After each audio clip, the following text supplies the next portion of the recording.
Welcome back. আপনারা দেখছেন octopus Bangla classroom.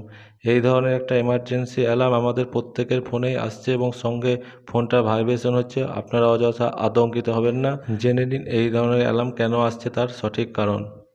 যাদের এই ধরনের অ্যালার্ম আসেনি তাদের প্রত্যেকের ফোনেই আসবে, চিন্তার কোনো কারণ নেই। মোবাইলের কোনো সমস্যাও নয়, এটা আসলে সরকারের তরফে একটা সতর্কবার্তা।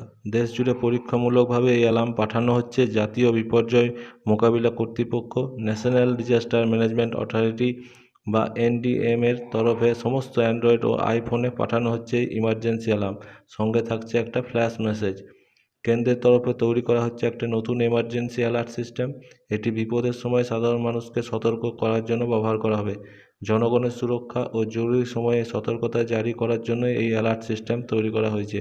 মোবাইলে নেটওয়ার্ক না থাকলেও আপনার ফোনে পৌঁছে যাবে এই বার্তা। সেল ব্রডকাস্টিং সিস্টেমের মাধ্যমে কয়েক মিনিটের ব্যবধানে একবার ইংরেজিতে ও একবার আঞ্চলিক ভাষায় এই ফ্ল্যাশ মেসেজ পাঠানো হচ্ছে। সঙ্গে একটি তীব্র শব্দ হচ্ছে। ব্যবহারকারীদের দৃষ্টি আকর্ষণের জন্য এই বিপ বিপ শব্দ করা হচ্ছে, যাতে ভবিষ্যতে কোনো ইমার্জেন্সি যখন জারি হবে, অর্থাৎ কোনো বন্যা বা সাইক্লোন কিংবা করোনার মতো পরিস্থিতি যদি সৃষ্টি হয়, সেক্ষেত্রে সকলকে সতর্কতা মূলক মেসেজ পাঠানোর জন্য তখন এই ধরনের মেসেজ বা অ্যালার্ম পাঠানো হবে। এই সমস্ত নেটওয়ার্কেই পাঠানো হচ্ছে এই অ্যালার্ম। টেলিকম মন্ত্রকের তরফে জানানো হয়েছে ব্যবহারকারীদের আতঙ্কিত হওয়ার কিছু নেই, এটি একটি পরীক্ষামূলক বার্তা।